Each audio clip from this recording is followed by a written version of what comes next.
I don't know if you have seen this in the news lately, but there's a gal named Chloe. I won't even attempt to say her last name, who's an MP, and I think it was New Zealand or Australia. I forget now, actually. New Zealand is what it was, who was giving a speech in Parliament about a zero-carbon bill and was getting heckled. And in the midst of it, she dropped a sharp-tongued retort, "Okay, boomer," which has started a pretty big trend. I don't know if you're familiar with that phrase, but it's a phrase that the younger generation, I say younger there, but the millennials and the Gen Xers have used that describes kind of a frustration that's often there between generation gaps. I want you to think when you were young, we always think when we're young, we know better, right? Or that the other generation's a little out of touch, or maybe it's just cocky people like me who did, okay? But I think this phrase, "okay, boomer," highlights kind of the generational gap that often happens, where older folks maybe look down on younger folks, and younger folks feel that, and there's a resentment. Or maybe they don't respect their elders and don't respect some of the things that they've gone through. And it kind of hits this kind of fighting kind of an attitude that's often there. I think it hits at that kind of cultural thing that we see, the battles that go on generationally. Well, today, what we're going to see is that this isn't a biblical idea. That the idea is not that in the church where there are generations that fight each other and have this kind of adversarial relationship. Rather, what we saw last week is that the older generation is called to set the tone, and they're called to mentor ones. This week, we're going to continue preaching through Titus. We're in Titus 2, and we are going to look at Paul's words to Timothy on focusing on the younger men and women. Now, as I said, I'll let you identify if you want to be older or women or younger, but it's not necessarily even age. It has a lot to do with kind of our spiritual maturity and where we're at in Christ. And we're in this section where Paul has transitioned from talking to elders and encouraging them to speak the truth against the false doctrines that are out there, and then focus on more of the practical side of things. And we've got one more week in this little section where we'll look at slaves, which is how we work in the world around us here, would be kind of a modern day equivalent. But for now, we're going to continue our looking at it, and we'll look at how Paul encourages Titus to teach the younger women and men. So if you want to follow along with me in your Bibles, we'll be in Titus 2, verse 4 through 8. You can follow along in the app. The link is there. It should be in your bulletins as well. I encourage you to, even though I'm going to read it, to break out your Bibles and to read it. It's good just to see it and to have it open as we look at it and engage in God's word. But this is the word of the Lord. Then they can urge the younger women to love their husbands and children, and they is the older women that were in the part of the section before, to be self-controlled and pure, to be busy at home, to be kind, and to be subject to their husbands, so that no one will malign the word of God. Similarly, encourage the young men to be self-controlled. In everything, set them an example by doing what is good. In your teaching, show integrity, seriousness, and soundness of speech that cannot be condemned, so that those who oppose you may be ashamed because they have nothing bad to say about us. Well, again, we're looking at a short text here, and it's in the general flow of things. And as we said, even I said in the introduction, we find ourselves in the book of Titus, which is written by the Apostle Paul to his pastoral protege Titus, who was left in Crete. And he encouraged him to set up leaders, to set up elders who would help be kind of the ballast for the church. They would be those that kind of keep it in line and moving it in the direction in its teaching, and it's the way that it kind of presents itself in all of those things.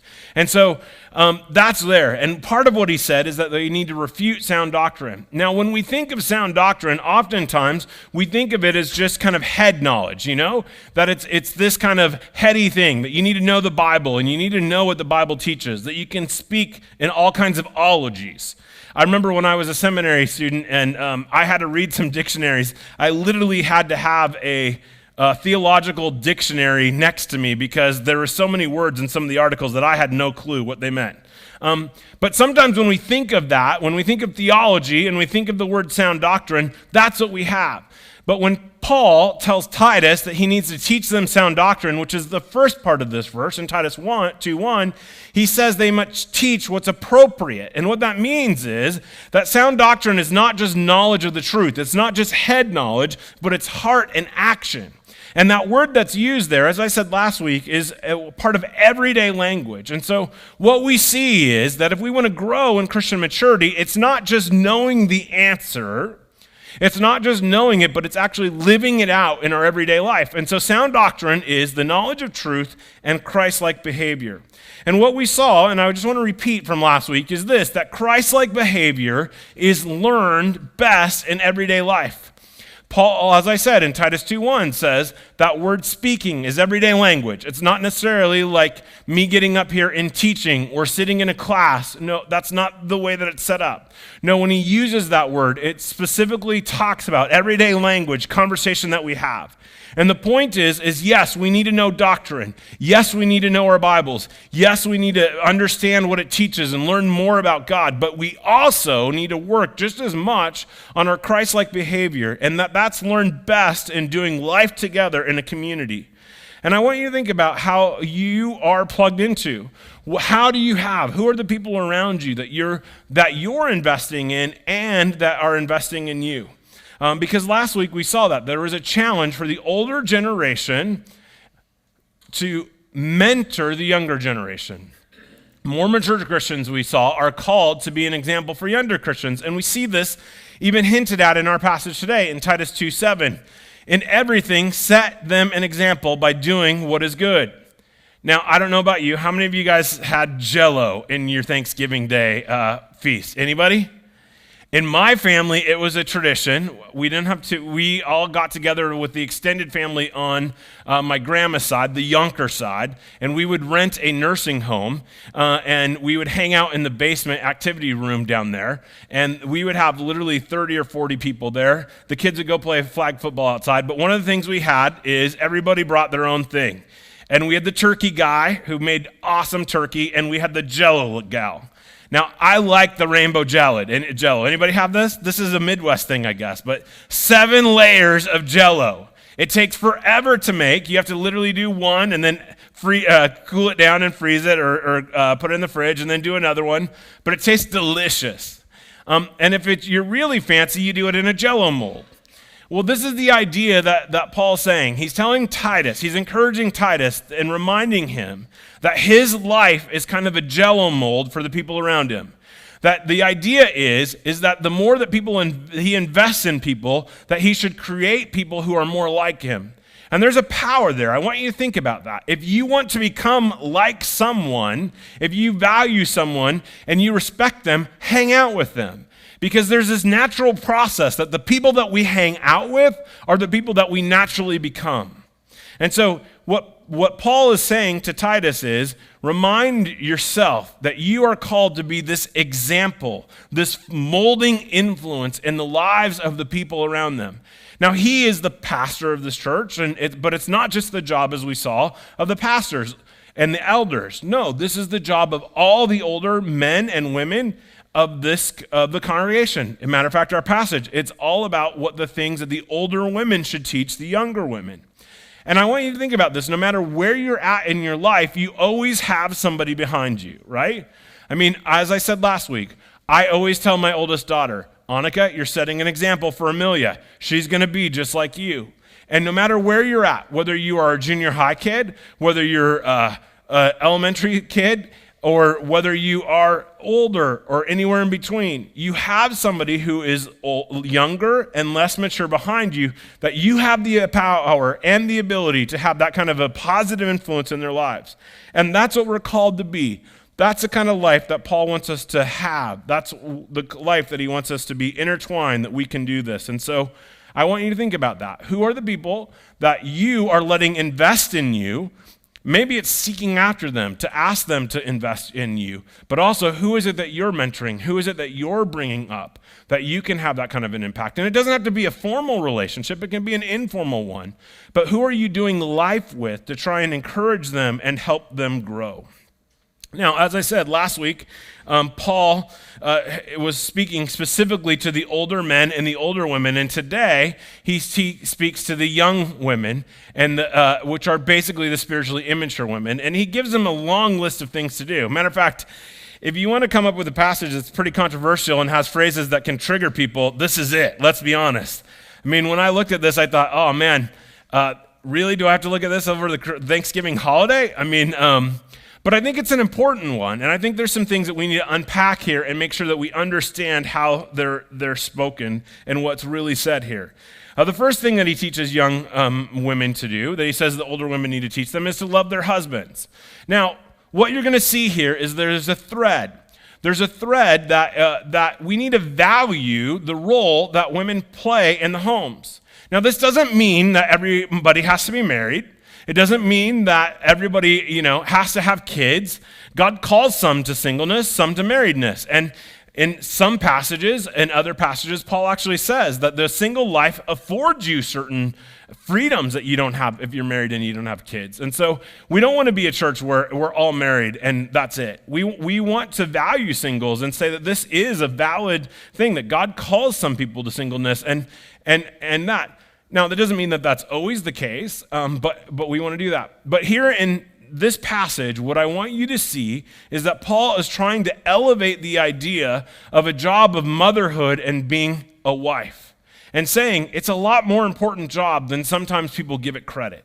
I don't know about you, but sometimes it seems in our culture around us, it's easy to think that this job of motherhood and the job of being a wife is kind of poo-pooed, and it's kind of pushed down. And what this passage says is, hey, we want to elevate that. We want to say that the calling of being a mom and being a wife is a really important task, and we want to do everything we can to say that that's an important thing.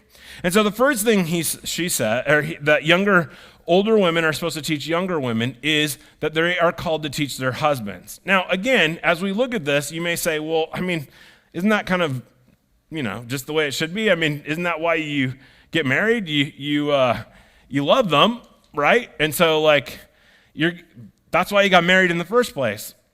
But isn't it true that life kind of gets in the way? It's so easy for us. Marriage can be hard. You have two broken people who are coming together, and when two broken people get together in close proximity, we're going to rub each other the wrong way because we're going to sin against each other, and we're going to combat each other, and we're going to have these kind of tiffs. And sometimes when you're in the thick of things, it's kind of like you only see the bad things in your spouse, or you just kind of feel like you're doing life together and you're just kind of roommates. And what Paul says is that it's important to remind, the younger women, but I think we all need to be reminded of this as well, that it's important for us to love their husbands or love our wives, and to remind them that there's a reason why God knit you together, that there's a purpose there, and this is an important calling. And so it is in those times when you're frustrated and you're don't know kind of where things are and where things are up, to remind them, hey, I know life is hard. I know marriage can be hard, but just love your husband and stick with it, even though it may seem kind of like you're in a tough patch right now. The other thing he says is to love their children. Again, you may look at this and say, well, why is he telling them?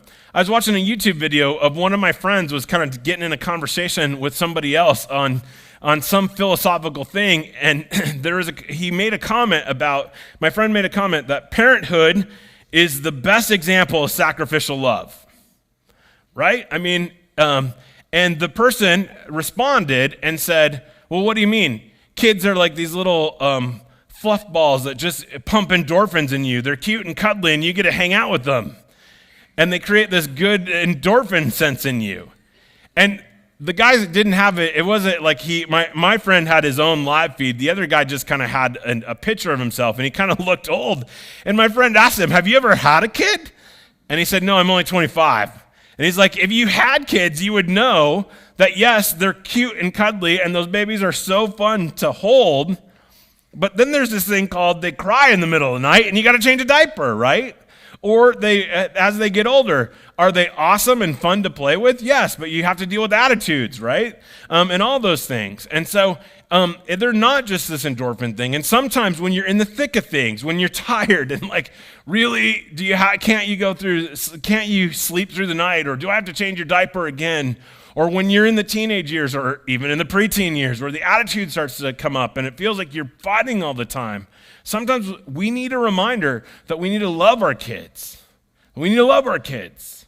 And we need to, that's what we're called to do. And so Paul says, hey, younger women, love your husbands, love your kids. Now, kids, you're not off the hook here, okay? I know that it's there. You can also be encouraged to love your parents, right? If you're in the middle of the teenage years and when your parents drive you nuts, guess what? That's our job. Our job isn't necessarily to do everything you want, it's to train you. And so you're going to have those spots where maybe you don't understand why we're doing certain things and why we're pushing you in that direction. You're called to love. And I want you to think, even if you're single right now, like, what are the things, what are the patterns that you can have that you can start developing this of loving people? Maybe it's even finding friendships where maybe they're not always the easiest to love and it'd be easy just to push them aside, but you're going to stick with it. Maybe it's even thinking about going into marriage with a realistic idea of what it is, not naive. These are ways that you can love your husband or love your children even now.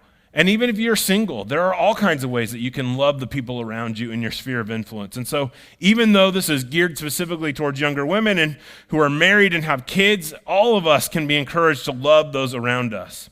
The third thing we see is that they're called to be self-controlled, which means their impulses are under control. Now, if you've been following along in this section, guess what? Every group gets this one.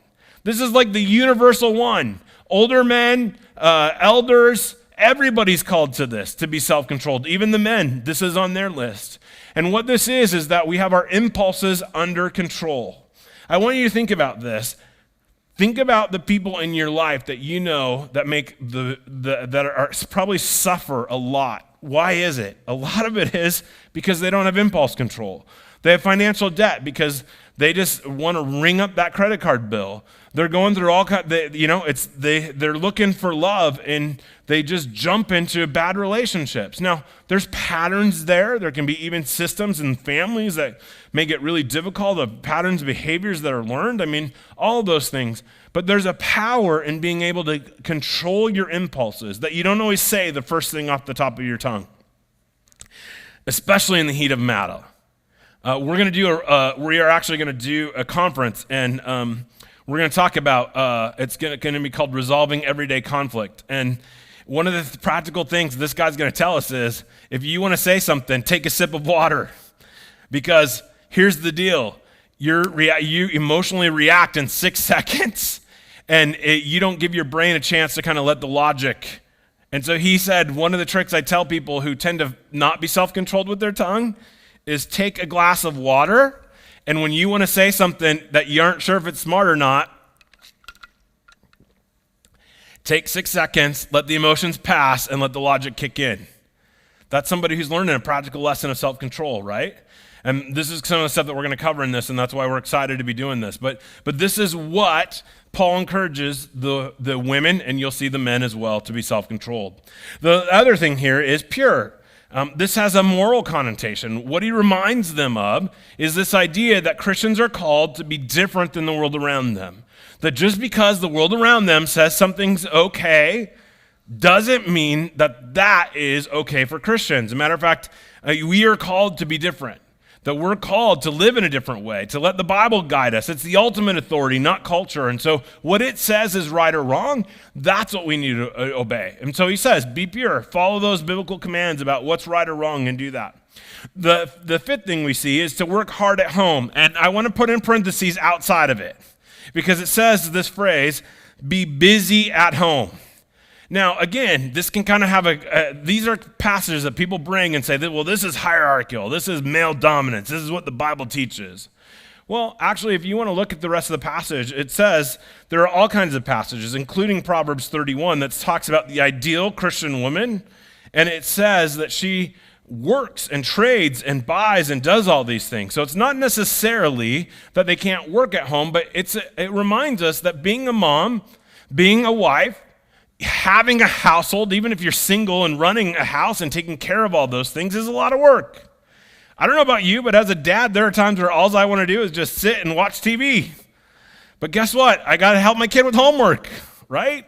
I got to get some task done because that's what it is. And there are those moments where we do have to take care of ourselves and we have to do personal space, but It's easy for us to kind of overwhelmed by it and kind of feel like, I don't know if we can do this. And what Paul says is that the older women are to encourage the younger women to work hard, to remind them that life isn't easy, that there are all kinds of things that we need to do. Now, we need to evaluate and make sure that we don't buy into the busyness aspect of our culture to where we let things overwhelm us because we have too much on our plate and have to find that healthy balance.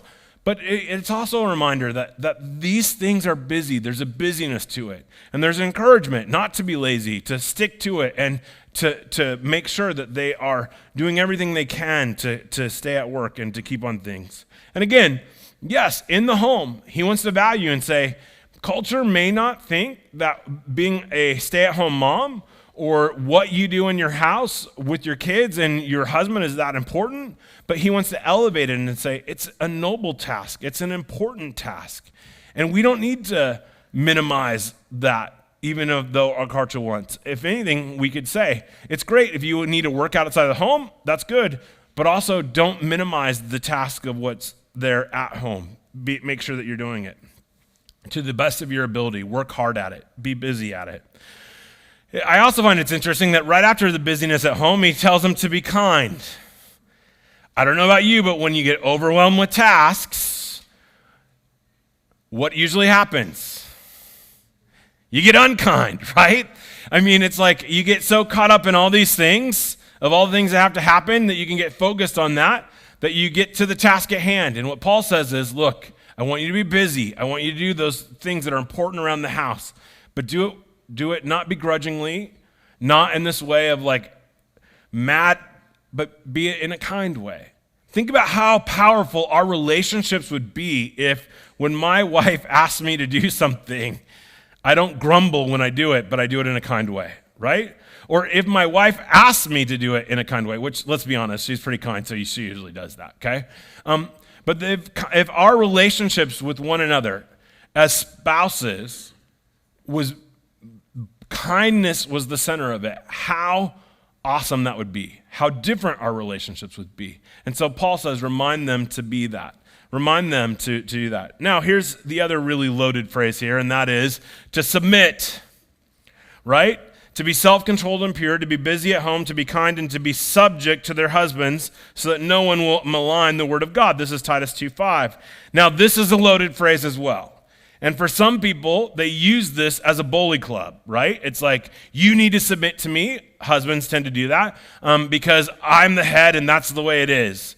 And it can be used kind of in this idea of like, checkmate, you're done. Your decisions don't have any matter. You have to do exactly what I have to do. That's what the kind of the connotation is. But this isn't the idea that's not even the biblical idea. And we'll see. It's something that wives do themselves. If you look at the Bible, and if you look at the passages that talk about submission and the role of husbands and wives, it's interesting to me. Because what does he command the husbands to do? I'll bring it there, but it's to love, right? Now, it acknowledges that men are the head of the house and that they play a leadership role, but it doesn't say, men, go lead. Go take charge. Rather, what it says is, okay, you're the head. Now, guess what being the head means? You got to love your wife like the church, like Christ loves the church. That's your job. So lead in a Christ-like way. And so we need to make sure that when we use this word submission, or in this subject, that what we have is the right connotation. And what it is the respect and follow the leadership of your husband. It's an inner quality of gentleness that affirms the leadership of a husband. It's an attitude that delights when my husband takes the initiative in our family and glad when they take responsibility for things and lead with love. See those words? Now, I'm going to jump on the guys here a second, okay? Because this is pretty loaded. But the Bible does talk about this. A husband is to lead his family. Ultimately, they are the ones who are responsible. Now, wives are just as responsible, but in the eyes of the Lord, my wife and I are both responsible for raising our kids. But in my mind, I'm the one who's ultimately responsible, right? I mean, my wife is responsible for her part too, but my part is, I feel the weight of that more, okay? And I don't know how to phrase it. But husbands, If we want our wives to submit, this is the kind of husband that we need to be. We need to be loving and sacrificially lead our families. So what does this mean? Well, it means that we don't always get our way. That we never throw the word submission around in a way that is we use just to get what we want. It's not a bully club that we can use. Matter of fact, it's what we need to focus on. And if you look at what the Bible says in Ephesians 5, what does it start with there in 5:21? I hate the way some Bibles break this up because it's not two sections, actually. This is all one big, long Paul sentence, which is complicated. But what does it start? It doesn't say, wives, submit to yourselves. What does it say? Submit to one another, right? What it means is we need to have this attitude of putting our sacrifices and putting our needs in front of the other person. And that's the attitude we have when we come together. That's what starts it. And then it says, wives, submit yourselves to your own husbands as you do the Lord. Now, that's important, but look at this. It says that the husband is the head, but what does he say? He doesn't say, go lead, as I said. He doesn't use that as a challenge. No, what it says is leading is loving. Love your wives, just as Christ loved the church and gave himself up for her. Make her holy, cleanse her, and present herself. Our job as husbands is to love our wives so that we make them better. That what we do is that they know that we are leading them because we love them sacrificially. This is what's supposed to define headship. Now, that means that yes, there are times where, you know what? Where when we see that things are, where we are disagreeing about what it is, we need to wrestle through how we figure this out and what's the right decision. And we talk about this and we work through it. And maybe somebody has to make a decision. And ultimately, I think it's our job as husbands to make it, even if it means that we choose the thing that we don't want to do. But what we see here is that husbands are the head, but they're called to love. The second thing we see is that a wife's submission is not forced or coerced. I want you to see that because that's an important thing to see here. It is rather a deliberate decision on the wife's part, their action or a decision or action on their part. And how do we know this? Well, every time that word submit is used, it's used in the middle voice. We don't have a middle voice in English. It's a technical grammatical term in Greek. But really what it says is it's something you need to do yourself. Wives, you submit yourselves. It can't be forced on you. It's something you need to do yourselves. This is a deliberate act on your part. It's a decision you make. And so we need to see that this is what wives are called to, but it's not something that's forced or coerced. If it's ever used in that kind of way, it's probably in an abusive type situation, and the husband is not loving the way that they need to love, and we need to be careful about that. But this is what it says, that they need to look towards the husband in leadership. They need to do everything they can in a kind way to affirm it when they do it well, and that's the wife's job is to kind of help them in that way. And they do it because they love Christ. That's the center of it. And I want you to also see that the ultimate example, I think, of submission is Jesus Christ himself. If you would sit in premarital counseling, you would see that, to me, when you submit, it doesn't mean you check your brain at the door. It doesn't mean that you don't share your desires or any of that stuff. No, you do all that. You share exactly what's on your mind if you need to. If you're making a tough decision, you weigh in. You don't just let your husband make it. You share your desires. You do those kind of things because there's a partnership there. But ultimately, you trust.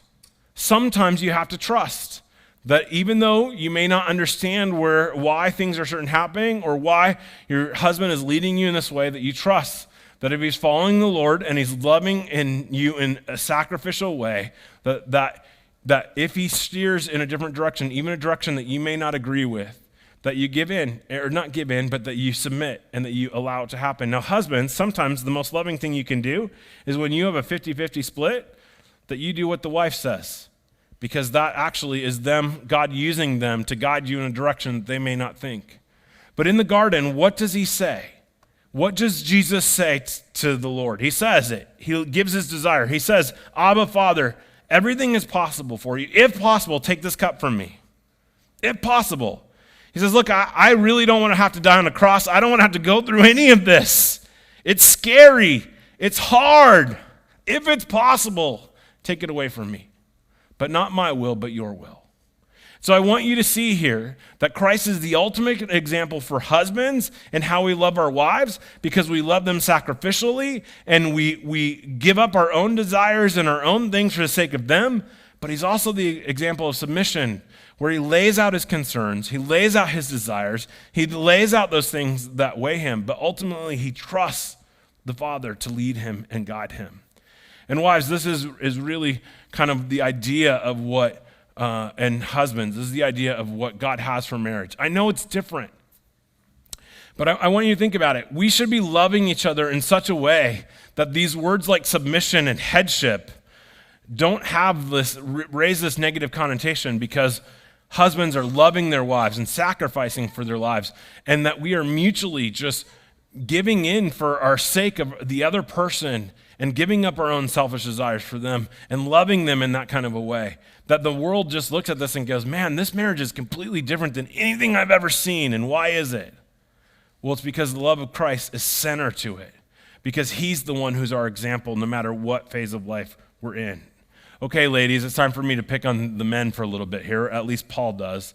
And Paul tells Titus that he needs to teach the young men this.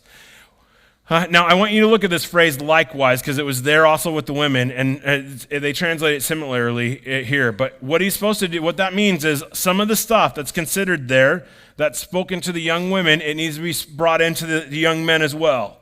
And so things like purity, things like self-control, which we'll see is the first one on the list, but things like kindness, all of those things, they kind of have to morph back and forth.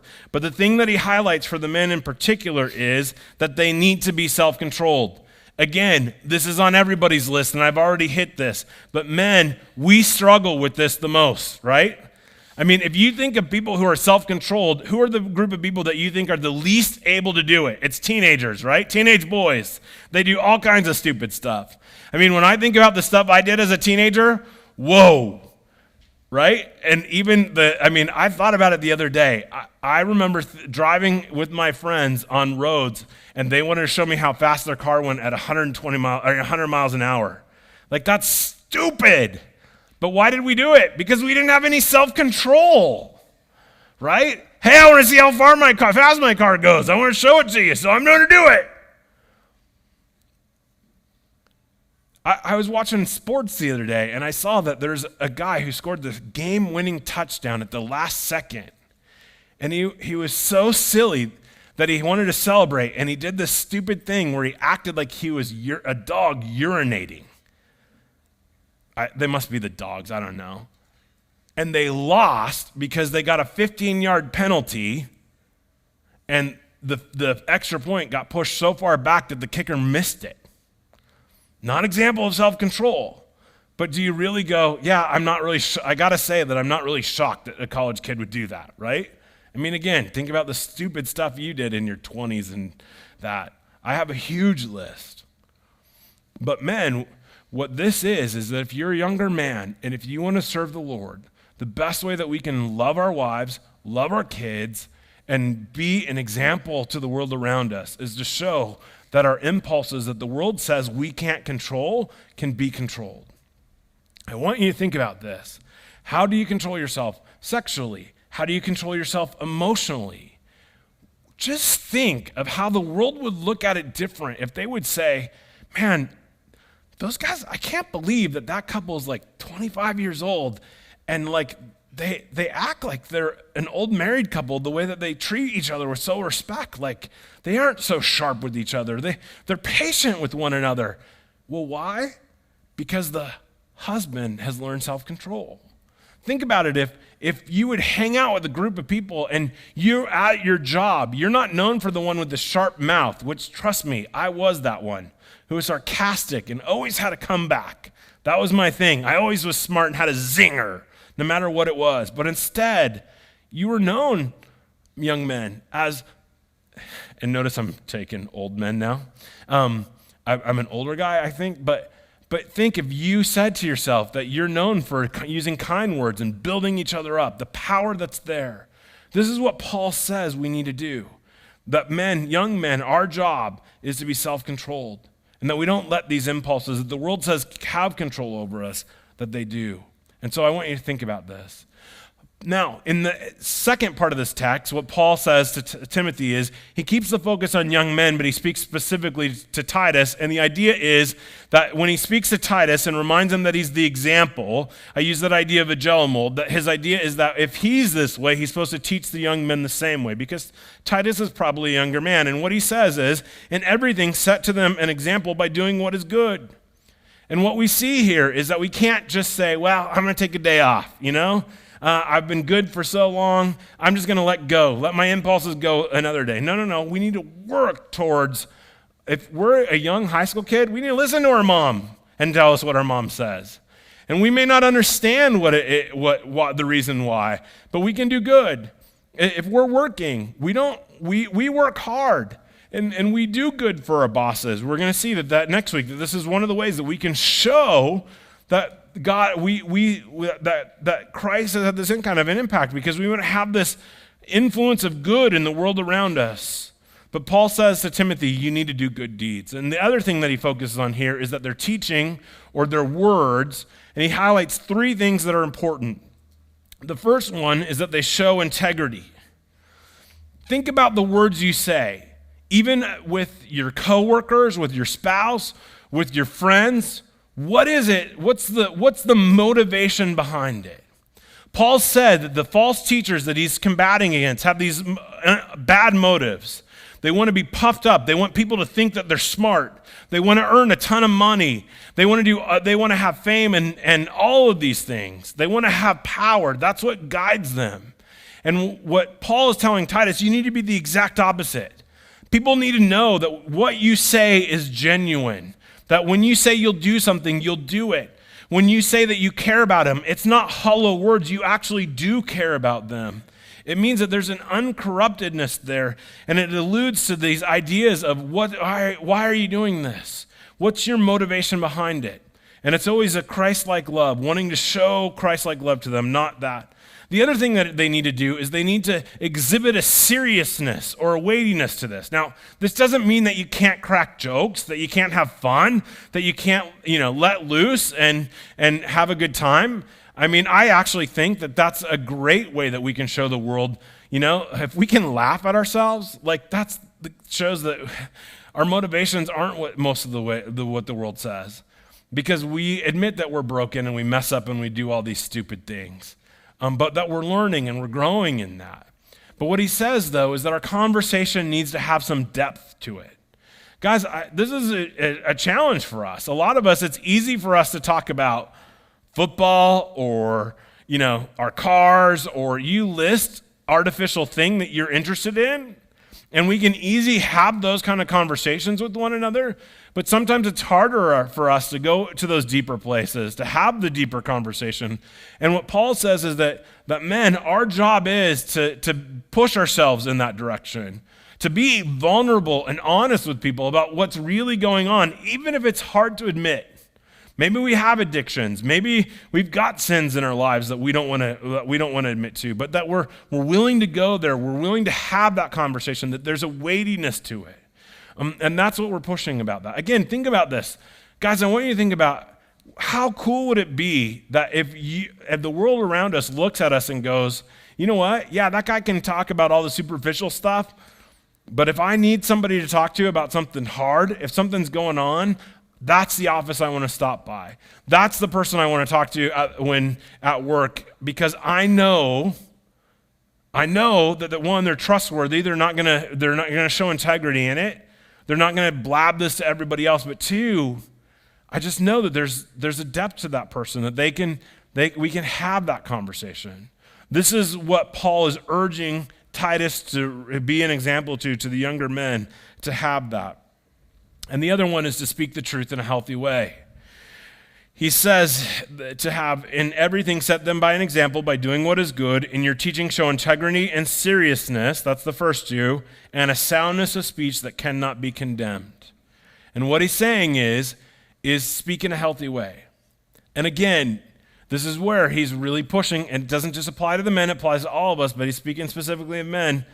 Hey, don't run your mouth off just for the sake of running your mouth off. Don't just